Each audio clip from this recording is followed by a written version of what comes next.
सबसे पहले बात करें कि स्टूडेंट के अपने एक जीवन में क्या-क्या चीज़ों की रिक्वायरमेंट होती है, वो क्या चाहता है, ठीक है? जब आप आते हैं यूपीएससी का तैयारी करने के लिए तो आपकी एक चाहत होती है, वो क्या चाहता है?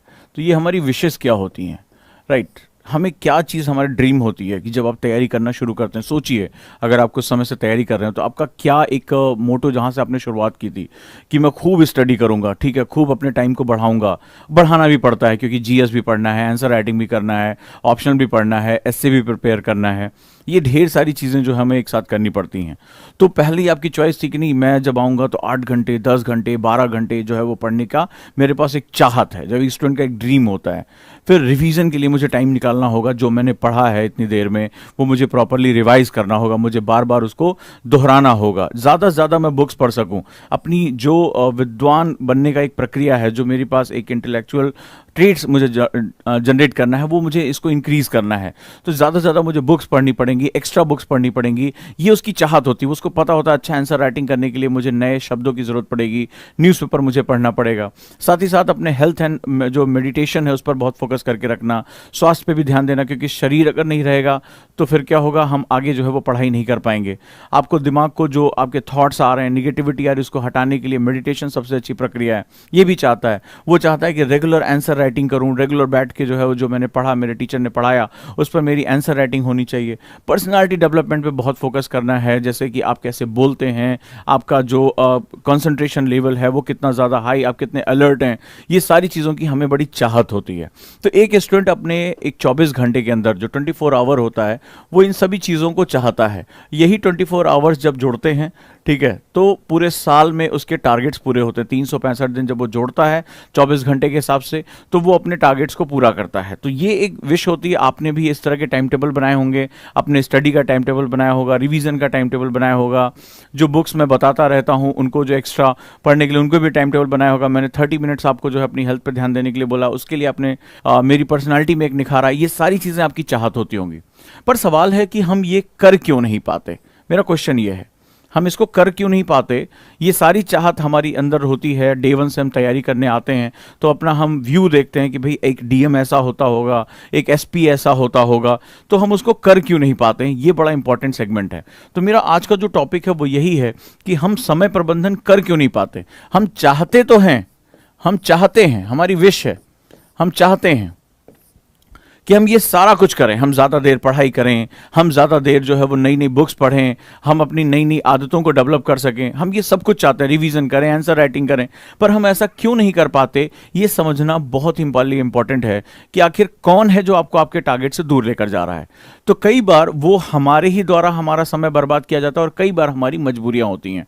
इन दोनों के बीच में ही स्टूडेंट को अगर ये समझ में आ जाए कि आखिर मैं जो चाह रहा हूँ उसको कर क्यों नहीं पा रहा हूँ, और वहीं टॉपर भी उसके पास भी 24 घंटे है, उसने इस समय को कितने अच्छे से यूटिलाइज कर लिया, उसने रैंक निकाल दी और मेरा सिलेक्शन होने से रह गया, या मैं जो अपने डेली टारगेट बना रहा हूं वो पूरा नहीं कर पा रहा हूं। और ऐसा आप अपने स्कूल के दिनों से देखते चले आए होंगे। आपका ही कोई कलीग, आपका ही कोई दोस्त, आपका कोई पीयर, वो बहुत अच्छे से पढ़ाई कर जा रहा, उसी क्लास में, उसी बुक्स के, उसी टीचर के साथ वो टॉप करता है, और आप उसके साथ ही रहते हुए आप कभी भी आप देखते थे कि आप उतने अच्छे मार्क्स नहीं गेन कर पाए या आपने उतनी अच्छी परफॉर्मेंस नहीं की।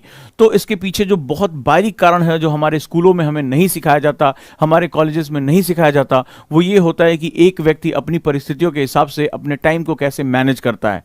तो मेरा आज का जो क्लास है वो एक बहुत इंपॉर्टेंट, एक बहुत डेप्थ क्लास है, और सबसे पहले मैं बात करूंगा कि टाइम मैनेजमेंट क्यों नहीं कर पाते हैं, कैसे करेंगे उस पर मैं बाद में आऊंगा। ये आपको बहुत लोग बता रहे होंगे, ये आपके बारे में बहुत से लोग बात कर रहे हैं, लेकिन हम कैसे करना ये मुझे बता दे। लेकिन अगर मेरे अंदर कोई समय को चुराने वाला बैठा है, कोई मेरा टाइम को रॉब कर रहा है, कोई मुझे खींच रहा है नीचे की तरफ, तो मैं कभी भी आगे ग्रो नहीं कर पाऊंगा, मैं कभी भी आगे ग्रोथ नहीं कर पाऊंगा। तो ऐसी कंडीशन में राइट, तो हमें यह समझना पड़ेगा कि आखिर हम ये टाइम मैनेज क्यों नहीं कर पा रहे। एक बार मुझे ये पता चल जाए हम एक रोक कौन रहा है, हमें डाइवर्ट कौन कर रहा है, तो हमारे लिए चीजें बहुत ही आसान हो जाएंगी। चलिए, आज सबसे पहले मैं एक एनालिसिस आपके साथ शुरू करता हूं। ये मेरी टाइम मैनेजमेंट डायरी से एक पन्ना है, बड़ा इंपॉर्टेंट है। सबसे पहले हम ये देखते हैं कि एक्चुअली में क्या होता है। टाइम मैनेजमेंट का एक सिद्धांत होता है, टाइम मैनेजमेंट का एक प्रिंसिपल होता है।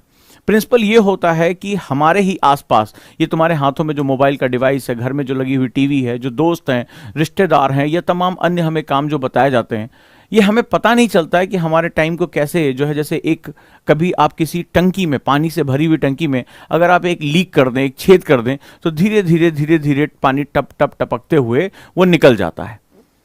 तो जब आप किसी प्लम्बर को बुलाते हैं, बोले यार मैं डेली जो है वो मोटर चलाता हूँ, टंकी को भरता हूँ, ये पता नहीं कहाँ पानी चला जाता, हम तो इतना यूज़ नहीं कर रहे हैं, 1000 लीटर की टंकी है और ये जो है वो सारा पानी चला जाता है। तो वो क्या करता है, जब वो आता है तो सबसे पहले वो लीकेज चेक करता है। कभी भी आप अपने घर में प्लम्बर बुलाएंगे तो सबसे पहले वो पाइप के जॉइंट्स चेक करता है, और अगर उसको कहीं लीकेज मिल जाता है तो वो सबसे पहले लीकेज को रिपेयर करने का काम करता है।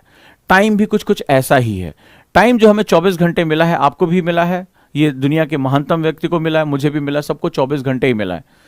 पर हमें नहीं पता होता है कि हमारे इस समय को एक कोई चीज लीक करके नीचे लेकर आ रही है, और धीरे धीरे वो छोटा छोटा वो एक एक बूंद गिरती रहती है, और आपको बहुत ध्यान से नहीं आएगा। ऐसा नहीं कि कोई नल निकल रहा, आपका टाइम अचानक से जो है वो अभी 24 घंटे से आप खटाक से 6 घंटे पे पहुंच गए, नहीं, वो धीरे धीरे सेकेंड सेकेंड सेकेंड निकलता रहता है, और धीरे धीरे करके हमें पता नहीं चलता कि वो हमारा डेली के डेली कितना टाइम हमारा रॉब कर रहा है। और जब कंपाउंडिंग होती है, जब ये टाइम जो है वो अपनी ऊंचाइयों पर पहुंचता है, तब हमें पता चलता है कि एक्चुअली में हम अपने टारगेट से कितना दूर रह गए। तो आज सबसे पहले मैं जो आपको बताने जा रहा हूं, ये डायरी आप मेरे साथ लिख सकते हैं, इस पर प्रैक्टिस करके आप इस पे लगातार कुछ दिन तक मॉनिटर कर सकते हैं।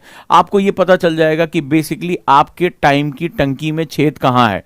आज आपको यही बताऊंगा पहले कि टाइम की जो टंकी है, जो आपको 24 घंटे मिले हुए हैं, उसमें छेद कहां कहां है। एक बार आपको वो छेद पता चल जाए, पानी कितना टपक रहा है, आप उसको भर ले जाएंगे और आप जो है वो आसानी से उसको पूरा करते हुए अगले चरण में पहुंचेंगे। सबसे पहले मैंने कुछ एक बेसिक, एक स्टूडेंट के जीवन में क्या क्या सेगमेंट होते हैं उसके बारे में हम बात करते हैं। ये चाहे कोई वर्किंग क्लास हो, चाहे वो हाउसवाइफ हो या कोई स्टूडेंट हो, ये सभी के लिए कॉमन है।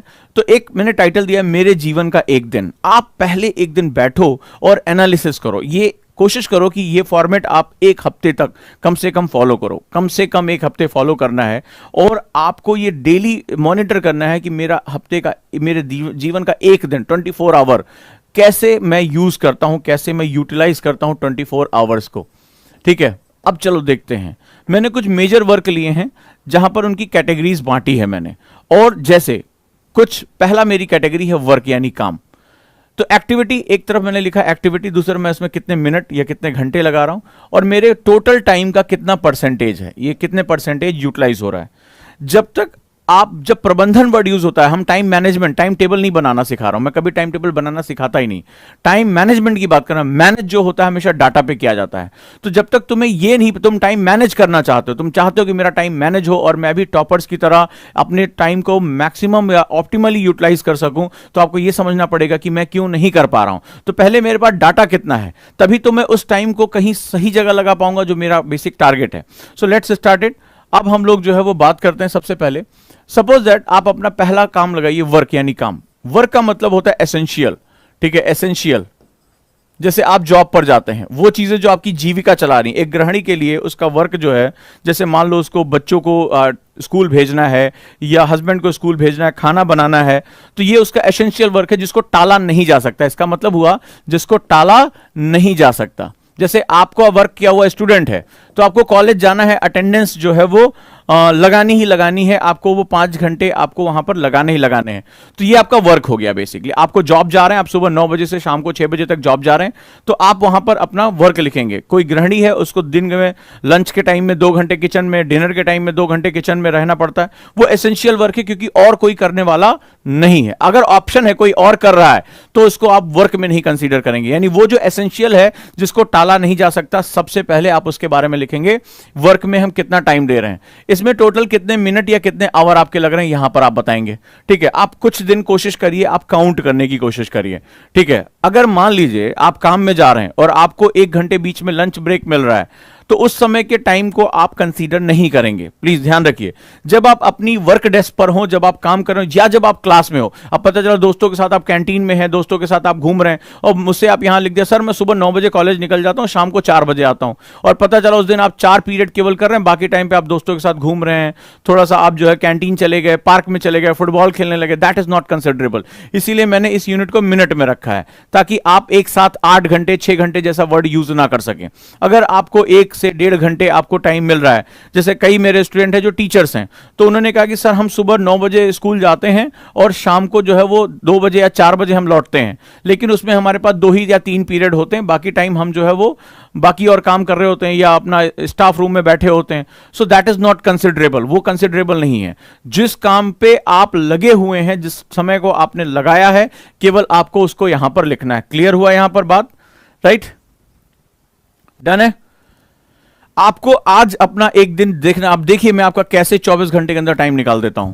दूसरा हो गया पर्सनल वर्क। पर्सनल वर्क का मतलब जो अपने लिए कर रहे हैं, ठीक है, अपने लिए कर रहे हैं। सपोज दैट आप योगा कर रहे हैं, एक्सरसाइज कर रहे हैं, आप अपने इन्हेंसमेंट के लिए कुछ काम कर रहे हैं, या अपनी कोई हॉबी डेवलप कर रहे हैं, आपने कोई एक्स्ट्रा क्लास ऐसी कर रखी है जो आपके जॉब से रिलेटेड नहीं है। जैसे मान लीजिए कोई गृहिणी है, तो मान लो उसने अपने लिए पर्सनली कोई कुकिंग क्लास ज्वाइन कर ली है कि भाई मुझे उसमें कुछ केक बनाना सीखना है, फलाना चीज सीखनी है, आपने उनको बता दिया। दूसरा, अगर मान लीजिए आप जो है वो कोई निजी काम कर रहे हैं, मान लीजिए आपने किसी मार्शल आर्ट की क्लास में आपने ज्वाइन कर लिया है, या कोई स्टूडेंट ऐसा है जो अपनी शिक्षा, मान लो कॉलेज जा रहा है, उसके अतिरिक्त कोई गिटार की क्लास ज्वाइन कर लिया, तो उसने अपने पर्सनल टाइम जो उसने दिया है उसको भी आप लिखेंगे। तो आपने उसमें कितने मिनट लगाए, ठीक है, इसके बारे में आप लिखेंगे।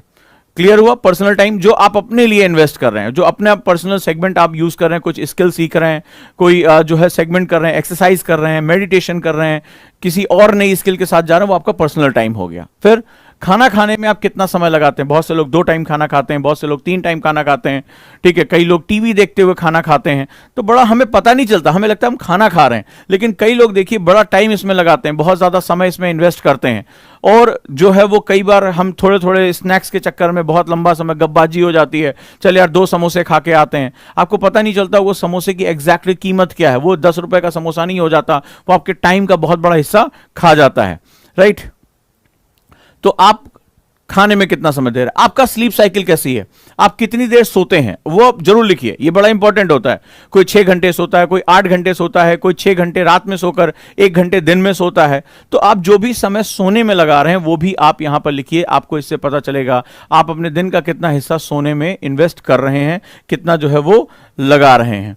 Next one, travel. अगर आपको मान लीजिए जॉब के लिए जाना है, स्कूल के लिए जाना है, कहीं पर भी जाना है, तो ट्रैवलिंग यानी यात्रा में आपका कितना समय लग रहा है, इसके बारे में आप मेजर करेंगे, आपके कितने मिनट ट्रैवलिंग में लग रहे हैं।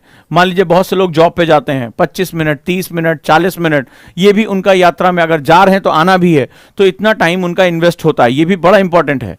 तो ये एक जीवन के बड़े इंपॉर्टेंट सेगमेंट होते हैं। उसके बाद रूटीन्स में, रूटीन्स का मतलब आप डेली जो दिनचर्या करते हैं, दिनचर्या का मतलब रोज एसेंशियल चीजों को फॉलो करना, जैसे फ्रेश होने जा रहे हैं, नहाने जा रहे हैं, ठीक है, इन सब चीजों में जो है वो आप बेसिक कार्य कर रहे हैं, जो आपकी डेली दिनचर्या है। पूजा पाठ कई लोग बहुत देर देर तक करते हैं, ठीक है, आपने देखा होगा कोई आधे घंटे 45 मिनट पूजा पाठ करता है, तब वो घर से निकलता है, तो वो दिनचर्या है आपकी, मतलब उसको आपको वो चीजें जो आप बिना एक्सेसिव जो है वो प्रेशर के आपकी आदत का वो हिस्सा बन चुका है, तो उस दिनचर्या में आप कितना समय लगाते हैं, ठीक है, वॉशरूम में गए, आप नहाने गए, आप पूजा पाठ कर रहे हैं, ये जो रिचुअल्स हैं आपके, उनके साथ आप कितना समय लगा रहे हैं।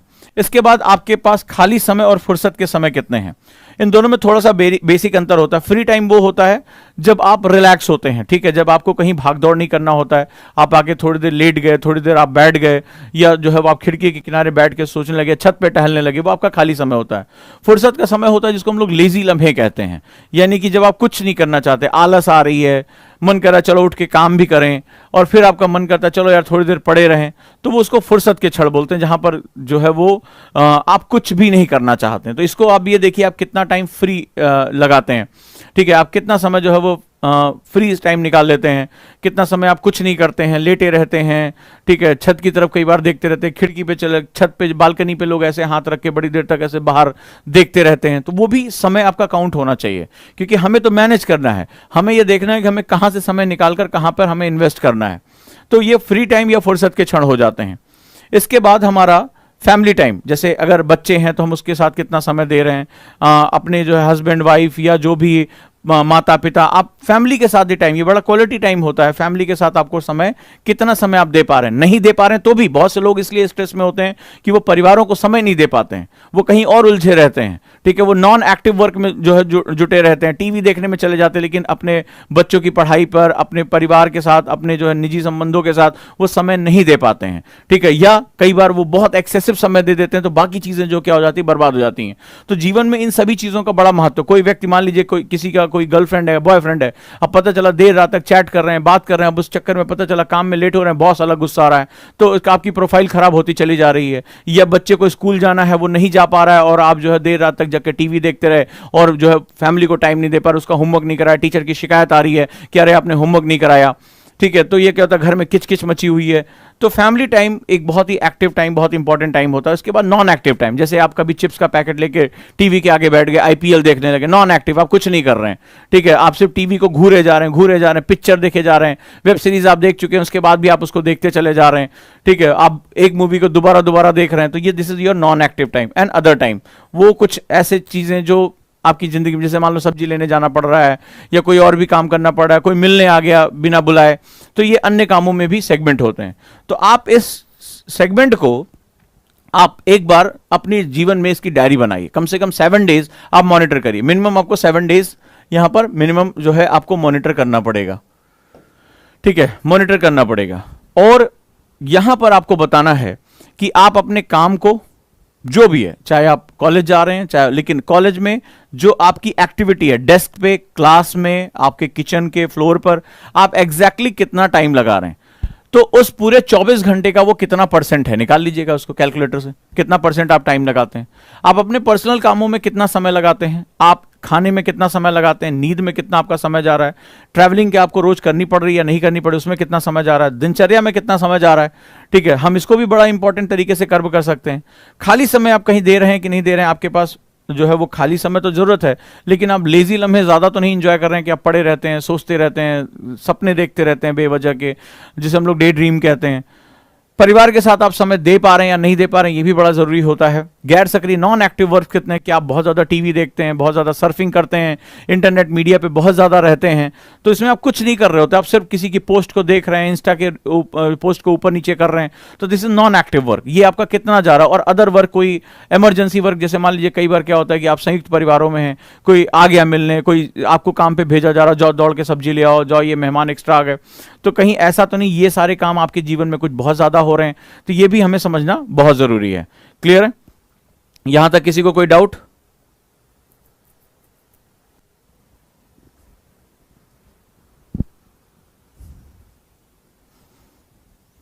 तो आप इससे अपना टोटल टाइम निकालिए और बताइए कि एक 24 घंटे में आपके दिन का कौन सा हिस्सा कहां जाता है। यहां तक ओके हो गया? बताएं मुझे, हाँ ये समझ में आ गया प्लीज।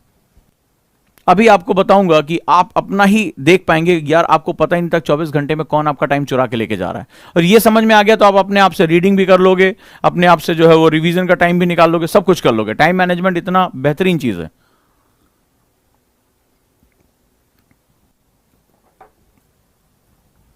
Yes, okay.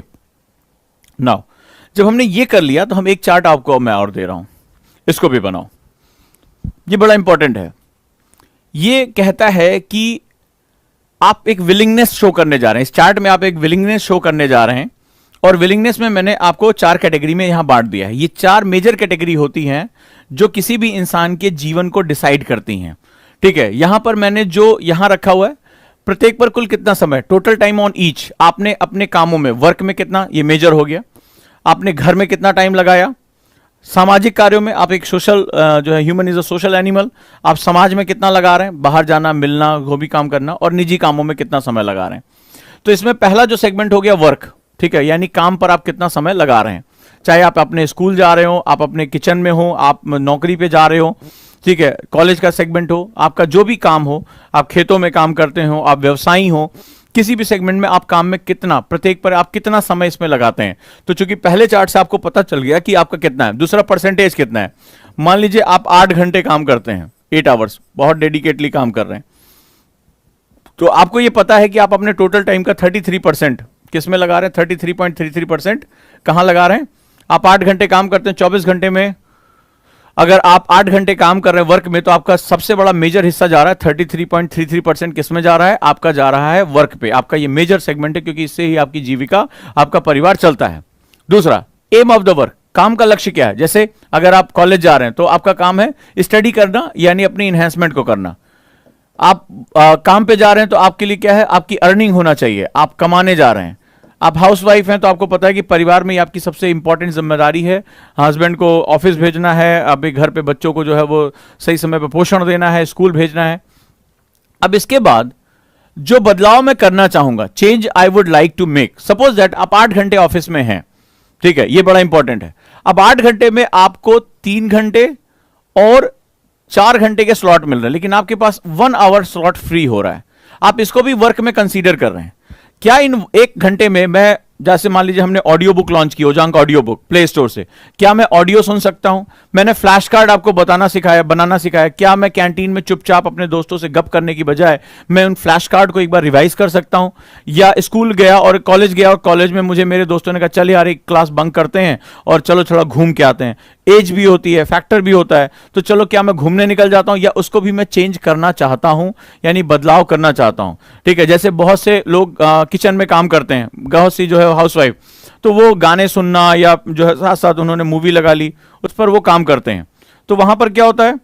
तो वहां पर क्या करना होता है, सबसे इंपॉर्टेंट सेगमेंट, और वो ये होता है कि क्या हम यहां पर इस दौरान हम कोई वीडियोस देख सकते हैं एजुकेशनल, या ऑडियो बुक्स, जैसे मैंने ओजांक ऑडियो बुक लॉन्च की है गूगल प्ले स्टोर से, उस पर जाकर उसको डाउनलोड करके हम क्या ऑडियो सुन सकते हैं? अपने इस रोटी बनाने का काम, अपना इस खाना बनाने के काम को भी हम किसी चीज को सुनते हुए या कोई डॉक्यूमेंट्री देखते हुए निकाल सकते हैं। आप इसमें वो मेंशन करेंगे जो भी आपको बदलाव करना है। ठीक है, जो भी आपको बदलाव करना है वो यहां पर आपको करना ही है। इसके बाद आप घर पर कितना समय देते हैं, फैमिली को कितना समय दे रहे हैं, टीवी को कितना समय दे रहे हैं, सारी चीजें। ठीक है, आप अपना कितना जो है वो सेगमेंट डेवलप कर रहे हैं। कैसे, ऐसा तो नहीं आप बहुत फ्री टाइम छत पर जो है वो इधर उधर ताका झांकी करते रहते हैं हर समय, थोड़ा सा दोस्तों के साथ घूमना, हाथ को ऐसे घुमाते घुमाते, कई लोग देखते हैं लंबी लंबी बातें करके टहलते रहते हैं, छत के जो है छज्जे पर ऐसे हाथ रख के और बड़ी देर तक इधर उधर, जितनी दूर तक नजरें जा रही हैं टकटकी लगाए इधर उधर घूरते रहते हैं, ठंडी हवा का आनंद लेते रहते हैं। जरूरी है आनंद, लेकिन कितना ये भी जरूरी है। ठीक है, आनंद भी जरूरी है, लेकिन कितना ये भी जरूरी है, ये बात ध्यान रखिएगा। टाइम मैनेजमेंट का सिद्धांत, क्योंकि आप अभी जीवन के उस हिस्से पर हैं, लाइफ के उस पार्ट पर हैं जहां आपको कुछ बदलाव करने हैं, जहां आपको कुछ बनाना है। एक बार आप अपने डेस्टिनेशन पे पहुंच गए, आपने जो सोचा है आईएएस बनने का, आईपीएस बनने का, एक बार वहां पहुंच गए तो आपको लिए जिंदगी अपनी शर्तों पर चलनी भी शुरू हो जाती है। एक समय आता है आपको बहुत फैंटास्टिक जो है छुट्टियां मिलती हैं, पेड आपको लीव्स मिलती हैं, आपको ज्यादा जो है वो दिक्कतें नहीं आती। लेकिन अगर इस समय आपने अपने समय को आनंद में बहुत ज्यादा बिता दिया, आपने इस समय को बहुत ज्यादा जो है वो टाइम को बर्बाद करने में बिता दिया, तो कल आपको ऐसे काम भी करने पड़ सकते हैं जहां आपको अपने बारे में सोचने का समय भी नहीं मिलेगा। चलिए, तो आप ये भी समय आप कैलकुलेट करेंगे, टोटल कितना टाइम दे रहे हैं, परसेंटेज कितना है, और इस काम का लक्ष्य क्या है। लक्ष्य बहुत इंपॉर्टेंट होता है। एम ऑफ टास्क, ये इंपॉर्टेंट क्यों होता है ये भी आप समझें। ये इंपॉर्टेंट क्यों होता है? कई बार हम कई काम ऐसे भी करते हैं जिनका कोई मकसद नहीं होता, और मैं पहले भी इससे पहले क्लास ले चुका हूं कि लक्ष्य एक बड़ा इंपॉर्टेंट वर्ड होता है। ठीक है, लक्ष्य एक बहुत इंपॉर्टेंट वर्ड होता है। अगर ये लक्ष्यहीन काम है, जैसे मैंने अभी बताया, छत पे गए और घर में क्या और घूमने लगे, टीवी ऐसे बेवजह खोल के चैनल बार बार चेंज करने लगे, देखिए अमेजन प्राइम पे क्या आ रहा है, नेटफ्लिक्स पे क्या आ रहा है, तो ये क्या होता है? ये लक्ष्यहीन काम है। हाथ में वीडियो गेम, आजकल अच्छे अच्छे फोन आ गए, चल यार थोड़ी देर ये वाला वीडियो गेम खेल लेते हैं। तो इससे क्वेश्चन ये पूछो, लक्ष्य का मतलब होता है जब आप उससे प्रश्न करें कि मेरे इस काम का मकसद क्या है, मेरे टारगेट। जब आप लक्ष्य किसे कहते हैं? कि जब आपने कोई गोल बनाया है, कोई आपने सेट किया है कि मुझे ये पाना, मान लो यूपीएससी आपका गोल है, तो जब भी ये कोई वर्क कर रहे हैं, लक्ष्य को कैसे पहचानेंगे? जब भी आप कोई कार्य कर रहे हैं, आप टीवी देख रहे हैं, आप वीडियो गेम खेल रहे हैं, आप जो है वो क्या नाम है घूम रहे हैं छत पे, तो आप जब कोई भी काम कर रहे हैं, इससे पूछिए कि मेरे लक्ष्य पे ये कितना सहायक होगा। मान लीजिए कोई गेमर है, ठीक है, वो ऑनलाइन स्ट्रीमिंग करता है, वो गेम खेल रहा है, बहुत अच्छा है, वो गेम खेल रहा है, वो गेम खेलना बिल्कुल बुरा नहीं, क्योंकि वो लाइव स्ट्रीमिंग करता है, वो गेमर है, वो पूरी दुनिया को बताता है कि गेम क्या है, स्किल है उसकी गेम खेलना। तो वो गेम खेल रहा है, तो इसका मतलब वो अपने लक्ष्य की तरफ जा रहा है। कोई मान लीजिए कोई पहलवानी का काम कर रहा है, एथलीट है, तो उसको थोड़े समय के लिए ऑक्सीजन की ज्यादा मात्रा है, वो छत पे जाकर जो है अपने वर्जिश कर रहा है, टहल रहा है, ज्यादा ऑक्सीजन इंटेक कर रहा है, अपनी मसल्स को रिलैक्स कर रहा है, ये उसके लक्ष्य है। लेकिन आप यूपीएससी की तैयारी कर रहे हैं और आप गेम खेल रहे हैं, आप यूपीएससी की तैयारी कर रहे हैं और आप वेब सीरीज देख रहे हैं, आप जो है वो नेट सर्फिंग कर रहे हैं, तो वो आपसे लक्ष्य से आपको दूर लेकर जा रहा है। तो ये इंपॉर्टेंट सेगमेंट है कि मेरे इस काम का लक्ष्य क्या है। जब आप यहां पर डिसाइड करना शुरू कर दोगे तो आपको बहुत सी अपनी गलतियां पता चलेगी कि मैं तो लक्ष्यहीन काम कर रहा था, मेरा तो एमलेस वर्क था, मैं सिर्फ कर रहा था क्योंकि मुझे मजा आ रहा था। तो हर वो चीज जो आपको आपके लक्ष्य की तरफ लेकर जाती है वो मजा नहीं देती है। कई बार वो पेनफुल होती है, और कई बार क्या वो होती ही पेनफुल है, नहीं तो सभी लोग नहीं लक्ष्य की तरफ भाग पड़ेंगे। तो आखिर ये फेलियर्स को कौन बात करेगा। तो जो लक्ष्य की तरफ बढ़ता है वो पेनफुल होता है, और पेन को बियर करना यानी दर्द को सहने की क्षमता बहुत ही कम लोगों में होती है। क्लियर है दोस्तों? Let's start it. तो अब हम लोग बात कर रहे हैं यहां पर जो बदलाव मैं करना चाहूंगा, changes I would like to make, changes I would like to make. इसके बाद सोशल, सामाजिक, जैसे आपके फ्रेंड्स, ये भी सामाजिक हो गया, आप लोगों से मिलने जुलने जा रहे हैं, कोई और काम कर रहे हैं इधर उधर, ठीक है, बाहर बहुत निकलते हैं, इधर उधर जाते रहते हैं। तो अब समाज यानी कि सोशल वर्क में आप कितना है। Social work is not about NGO के साथ जुड़ना, इट्स ऑल अबाउट आप फ्रेंड्स, फैमिलीज। बहुत लोग महत्व देते हैं इस बात को। तो आप कितना समय दे रहे हैं, आप कितना दोस्तों से रेगुलर मिल रहे हैं, उनके साथ उठना बैठना, कैंटीन में जाकर बातें करना, गपबाजी करना, खेलना उनके साथ, ये भी लाइफ का एक जरूरी पार्ट है। लेकिन कितना, मैं यहां पर यही बताने की कोशिश कर रहा हूं, कितना एग्जैक्टली। और उसके बाद निजी, मैं अपनी हॉबीज को, अपने लिए पर्सनल समय को, अपने लिए रीडिंग को, अपनी मेरी कुछ अच्छी रीडिंग करने का मन है, मेरा कुछ लिखने का मन है, डायरी राइटिंग को, अपनी हॉबीज को डेवलप करने में, वो जो आपको इनहेंस करता है वो आपका पर्सनल टाइम है, यानी बिल्कुल निजी वो है। जैसे कोई स्टूडेंट है, अब उसने कैलीग्राफी का, उसकी राइटिंग खराब है, अब उसने क्या किया, अपने आप को इंप्रूव करने के लिए उसने कैलीग्राफी का कोर्स ज्वाइन कर लिया। हैंड राइटिंग जो है बहुत अच्छी इंप्रूव करने के लिए उसने कोर्स ज्वाइन कर लिया। तो उससे उसका क्या होगा, उसका एनहेंसमेंट हो जाएगा। मान लीजिए कोई हिंदी माध्यम का बच्चा है या रीजनल लैंग्वेज का बच्चा, उसको इंग्लिश बहुत वीक है, अब उसने स्पीकिंग का कोर्स ज्वाइन कर लिया ताकि उसके कॉलेज में, उसके वर्क में, लोग इंटरव्यूज में उसको दिक्कत हो रही थी, वो जानकार अच्छा है लेकिन वो बोल नहीं पा रहा है, तो उससे उसका क्या हुआ, एनहेंसमेंट हो गया। कोई गृहिणी है, वो खाना बनाने की नई नई विधियां सीखना चाहती है, अपने लिए इन्हेंसमेंट करना चाहती है, अपनी हॉबी को डेवलप करना चाहती है, वो इसके साथ चलेगा। कोई पर्सन है जो स्पोर्ट्स में अच्छा करना चाहता है, कराटे सीखना चाहता है, ताइक्वांडो सीखना चाहता है, उसने उसमें अपना टाइम लगाया, तो ये उसका निजी कार्य होता है जो उसके इन्हेंसमेंट के लिए बहुत जरूरी होता है। ये भी एक बड़ा इंपॉर्टेंट टाइम होता है, बहुत इंपॉर्टेंट टाइम होता है। तो अब आप इस तरह से लगाइए और हर बात के लिए पूछिए कि मैं जो काम कर रहा हूं या कर रही हूं उसका गोल या एम क्या है। क्लियर है? डन? इसका गोल या एम क्या है? तो इस तरह से आप अपने काम को पहले डिवाइड करिए। डन? यहां तक हो गया। अब इसके बाद अगले चरण में आते हैं कि हम अपने अपने हिसाब से अपना टाइम मैनेजमेंट कैसे करेंगे।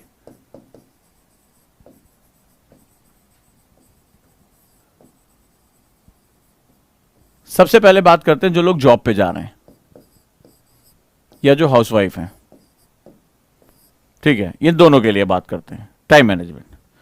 यहां पर सबसे पहले एक्सेप्टेबिलिटी ऑफ द टाइम आता है। हमें पता होता है कि कोई स्टूडेंट, एक स्टूडेंट ऐसा है जो कमरे में बंद होकर सब कुछ छोड़ छाड़ कर वो पढ़ाई कर रहा है, उसके पास 12 घंटे भी पढ़ने का टाइम है, उसको कोई लायबिलिटी नहीं है, वो एक कमरे में बंद है, उसको बाहर के टास्क को देखने की आवश्यकता नहीं है, वो कमरे में बंद होकर अपनी पढ़ाई कर रहा है, ठीक है, कमरे में बंद होकर अपनी पढ़ाई कर रहा है। लेकिन आप जॉब पे, आपको डेली जाना है, बॉस की 4 बातें भी सुननी है, तमाम तरह की दिक्कतें भी आती है, ट्रैवलिंग भी हो रही है, घर में हाउसवाइफ है, उनको पता है कि उनका कितना भी पढ़ने का मन करे लेकिन अभी अगर कुकर की सीटी बज रही है तो उठकर उसे बंद करना ही करना है। अभी कोई काम है, किसी ने खाना मांगा कि भूख लगी है, सास ने बोला अरे बहु बहुत देर हो गई, तुम पढ़ती चली जाओगी, हम दिक्कत हो जाएगी हमें, तो हमें जो है वो क्या हुआ, हमें खाना चाहिए, तो अब आप चाहें या ना चाहें आपको ये काम करना पड़ेगा, तो वो आपकी मजबूरी हो जाती है।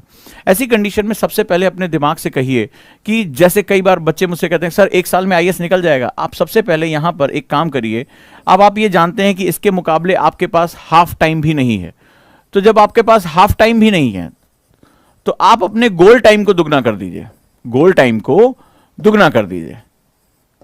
ये एक बहुत कड़वी सच्चाई है क्योंकि भाई एग्जाम का सिलेबस इतना बड़ा है कि आपको एक टाइम देना पड़ेगा।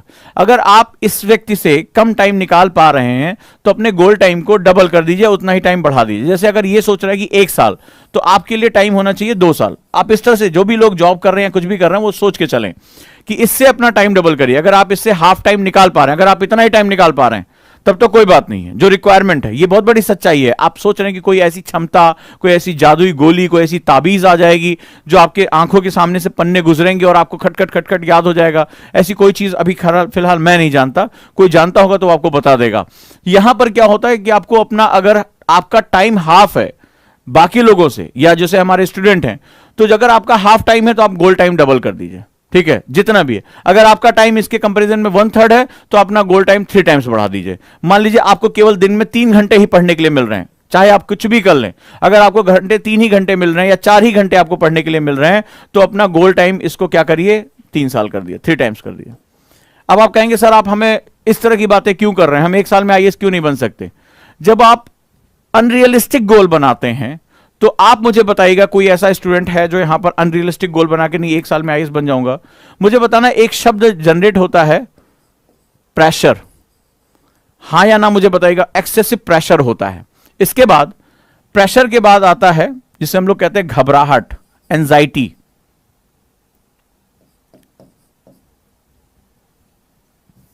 ठीक है, एंजाइटी जिसे हम लोग कहते हैं। और इसके बाद एक फियर जनरेट होता है। और जब फियर जनरेट होता है तो पढ़ने में मन नहीं लगता। किसके किसके साथ हुआ है? पढ़ने में मन नहीं लगने का मतलब भूल जाते हैं, घबराहट होती है, बार बार एक सब्जेक्ट से दूसरे सब्जेक्ट पे भागने का मन करता है, यार हिस्ट्री पढ़ें या पॉलिटी पढ़ें, गुस्सा आती है, चिड़चिड़ापन होता है। कितने लोगों को यह होता है मुझे बताओ? कितने लोगों को ये सिम्टम्स आते हैं जब आप एक्सेसिव प्रेशर ले लेते हैं और जब आप अपने गोल्स अनरियलिस्टिक गोल बना लेते हैं? नहीं, मैं भी जो है अभी खटाक से इसी साल आईएएस निकाल दूंगा। पढ़ने के लिए आपको हार्डली 4 घंटे, आप कुछ भी कर लीजिए, आपको 4 घंटे ज्यादा टाइम नहीं मिल रहा है, 5 घंटे ज्यादा टाइम नहीं मिल रहा है। और आपने कहा नहीं सर मैं 2021 का तो आईएएस में टॉप करने जा रहा हूं, मैं 21 जो निकालूंगा, मुझे देना है। ठीक है, तो आप ये बताइए किसको किसको एक्सेसिव प्रेशर होता है? हार्ट रेट बढ़ी होती है, एंजाइटी क्रिएट होती है, एंजाइटी मतलब घबराहट, परेशानी, चिड़चिड़ापन आ जाता है। इसके बाद उनको फियर फैक्टर होता है, मेरा होगा या नहीं होगा, नौकरी करना ठीक रहेगा या कहीं ऐसा तो नहीं यूपीएससी मेरा करियर बर्बाद हो जाएगा। और पढ़ने मन नहीं लगता, जंबल करते हैं, भागते हैं एक सब्जेक्ट से दूसरे सब्जेक्ट, फिर कहते हैं सर मुझे याद नहीं हो रहा है, सर मुझे बहुत परेशानी हो रही है, हार्ट बीट तेज है। कितने लोगों को ऐसा होता है? ये मैं नॉर्मल कंडीशन की बात कर रहा हूं, जब आप बिगिनर हैं, आप जॉब में हैं, आप हाउस वाइफ है, लेकिन अभी आपको परिवर्तित करना है। देखिए आपको क्या बताता हूं, मुझे बताइए, जब मन में तनाव पैदा होता है, प्रेशर क्रिएट होता है, तो अंत में मनुष्य के साथ क्या क्या हो जाता है? आप तमिलनाडु में आपने देखा 3 बच्चियों ने जो नीट का एग्जाम दिया, उन्होंने सुसाइड कर लिया। क्या चीज था उनके अंदर? ये एंजाइटी इतनी खतरनाक वर्ड होता है जो हमारे पूरा मतलब जीवन, अभी 18 साल के हो रहे हैं, अभी इतनी कम एज में इतना प्रेशर आ गया कि उन्होंने सुसाइड तक कर लिया। ये खबर आपने भी पढ़ी होगी। हमारा यूथ, जीवन के इतना, इससे कीमती तोहफा इस संसार में नहीं है। और आप जाकर जीवन खत्म कर लें सिर्फ एक एग्जाम में, अभी रिजल्ट नहीं आया, आपको लगा कि आपका नहीं होगा, पेपर खराब हो गया और सुसाइड कर लिया। और ऐसे जाने कितने सुसाइड के केस डेली के डेली आ रहे हैं, डेली के डेली। इतनी कम उम्र के बच्चे, जब जीवन खिलना शुरू हो रहा है, जीवन सामने आ रहा है, तो घबराहट, परीक्षाओं के घबराहट के कारण, फेलियर के घबराहट के कारण, लोग क्या कहेंगे इस घबराहट कर अपने प्राण दे दे रहे हैं, जीवन की सबसे खूबसूरत चीज दे दे रहे हैं, जो जीवन है, जो ईश्वर का सबसे बड़ा गिफ्ट है। तो मेरी चिंता वो है, चिंता यह है कि कई बार आपको सच भी स्वीकारना पड़ता है। जैसे अब इन्होंने क्वेश्चन पूछा कि सर अगर मेरे पास टाइम ही नहीं, एज ही नहीं बची, तो सबसे पहले जब एज नहीं बचती है, जब एज फैक्टर है, तो आप निगोशिएशन फैक्टर पे आओ। अब आप देखिए, अब आप चाहेंगे कि यूपीएससी आपके लिए एक सिलेबस श्रिंक कर दे, that is not possible. You have to accept it कि भाई या तो मुझे जल्दी शुरुआत करनी चाहिए थी। हमारे अजीत डोभाल साहब इतने बड़े निगोशिएटर हैं, ठीक है, वो जाकर जो है वो इंसर्जेंट ग्रुप में, आतंकवादियों ग्रुप में बैठ के उनसे निगोशिएट कर लेते हैं। तो आप फैमिली के साथ निगोशिएशन करेंगे, ठीक है, फैमिली के साथ निगोशिएशन करेंगे, आप ज्वाइंट फैमिली, उनके हाथ पैर जोड़ेंगे, ठीक है। अब आप हाथ पैर जोड़ें, भाई आप बच्चे को संभालिए, किचन संभालिए, हस्बैंड से बात करिए आप कि, या किसी भी चीज के साथ, अपने पेरेंट्स के साथ, कि मुझे अब डेडिकेटली टाइम निकालना पड़ेगा। क्योंकि टाइम और वर्क, ये 2 बड़े इंपॉर्टेंट सेगमेंट होते हैं। अगर ये ले रहा है तो स्टडी टाइम आपका कम हो जाएगा, तो आपको क्या करना पड़ेगा, अगर आपके पास समय कम है तो आप अपने वर्क को शिफ्ट करते हुए ये सारा का सारा टाइम आप किसी एक पर्सन अपनी पढ़ाई को ही देंगे, जॉब छोड़ेंगे। अगर आप छोड़ पाए, आपके माता पिता आपको सपोर्ट करने को तैयार हैं, फैमिली आपको सपोर्ट करने को तैयार है, बहुत लोगों ने किया, ऐसा नहीं कि आप पहली बार हैं। ठीक है, अनु ने ही आप देखिए, जिन्होंने रैंक निकाली हरियाणा से, उन्होंने, उनका बच्चा था, उन्होंने अपनी जो उनकी नानी के यहां छोड़ा, अपने आप को एक कमरे में बंद किया, सिर्फ अपने बच्चे से बात करने के लिए 15 मिनट फोन ऑन करती थी कि वो व्हाट्सएप कॉल कर सकें या वीडियो कॉल कर सकें, बाकी पूरा टाइम उनके जो हस्बैंड भी उनसे बात नहीं करते थे, वो भी बात, और अपने आप को कमरे में बंद करके उन्होंने खूब धुआंधार पढ़ाई की। ठीक है, उन्हें पता था कि उनका लास्ट अटेम्प्ट है, इसके बाद ये सारा मामला खत्म हो जाएगा। So you have to change your circumstances. Otherwise अगर आप ये सोचे कि आप 3 घंटे 4 घंटे दें और एक साल में आप उस बच्चे को कंप्लीट कर सके जो 10 घंटे 12 घंटे पढ़ रहा है, कम से कम 50,000 1 लाख बच्चे तो इतने सीरियस होते होंगे ना इस पूरे एग्जाम में, जो बहुत ज्यादा इतनी पढ़ाई मेंटेन कर रहे हैं, तो कौन सा ऐसा चमत्कार होगा जो आपको लेकर आएगा। और जब हम कभी अनरियलिस्टिक सिचुएशन की तरफ चले जाते हैं, अवास्तविक स्थितियों की तरफ चले जाते हैं, तो ही हमारे साथ दिक्कत पैदा होती है। तो या तो आप फैमिली के साथ निगोशिएशन पावर क्रिएट करिए कि भाई आप को हम ये जब मेरा हो जाएगा उसको निगोशिएट करिए कि भाई आईएएस बनने के बाद, सेलेक्ट होने के बाद आपकी जिंदगी में परिवर्तन हो जाएगा। एक उनसे एक तरह से एक टाइम का कर्जा लीजिए। एक लोग पैसे का कर्जा लिया जाता है, एक समय का कर्जा लिया जाता है, उनको समझाइए, निगोशिएट करिए, राइट। तो ये बड़ा इंपॉर्टेंट सेगमेंट होता है। इसीलिए मैंने कहा कि आप टाइम निकालिए अपना। अगर आप टाइम नहीं निकालेंगे तो बहुत दिक्कत है। अभी हाल ही में मैंने एक केस देखा है इस तरह का, राइट। तो इस तरह के केस की वजह से एक स्टूडेंट थी हमारी, उसने कहा नहीं सर हमें तो 2 साल पढ़ना है, ये है वो है, आराम से आपके साथ और फलाना ठिकाना। बच्चा था, फैमिली थी। अब फैमिली वालों ने इतना समय देना बंद कर दिया। ठीक है, उन्होंने कहा नहीं जल्दी से आओ। अब वो क्या हुआ, जब वो क्योस क्रिएट हुआ तो एकदम अजीब सा बिहेवियर हो जाता है। एंजाइटी में आदमी अजीब तरह का बिहेवियर करने लगता है। तो अब ऐसी कंडीशन में क्या हो जाता है कि आप बुरी तरीके से वहां डिस्टर्ब हो जाते हैं और ना तो आप पढ़ पाते हैं ना आप फैमिली के रह जाते हैं। तो आपने त्रिशंकु का नाम सुना होगा, जो बीच में झूलता रह गया। तो कभी भी पेंडुलम की तरह बीच में मत फंसो, या तो इधर जाओ या उधर जाओ, या तो कंप्लीटली फैमिली के लिए कि चलो बच्चे के लिए बनाना है, या तो अपने काम के लिए मुझे डेडिकेट होना है। तो बहुत ही प्लानिंग, इसीलिए मैं आपसे कह रहा हूं। मान लीजिए एक कोई स्टूडेंट है इसीलिए मैं स्टूडेंट्स को कहता हूं कि जब आप 12th पास कर लें तो आप यूपीएससी के लिए सोचना शुरू कर दें, कम से कम बेसिक से। क्योंकि कई बार जैसे हमारी ये स्टूडेंट हैं, इनको आज पता चल रहा है कि समय निकल जाने के बाद इनकी प्रतिभा जो है वो बहुत मुश्किल है, बहुत दबाव महसूस कर रही हैं। तो early birds get the worm. अब जैसे आप कॉलेज जाते हैं तो कॉलेज भी बड़ी जबरदस्त चीज होती है। अब इसमें क्या होता है, कई बार दोस्त बनते हैं, मौज मस्ती होती है, प्यार मोहब्बत सब कुछ जो है इस एज में आना शुरू हो जाता है। लेकिन जो सीरियस है अपने काम को लेकर, वो अपने लिए 2 से 3 घंटा 2 to 3 आवर्स निकाल लें।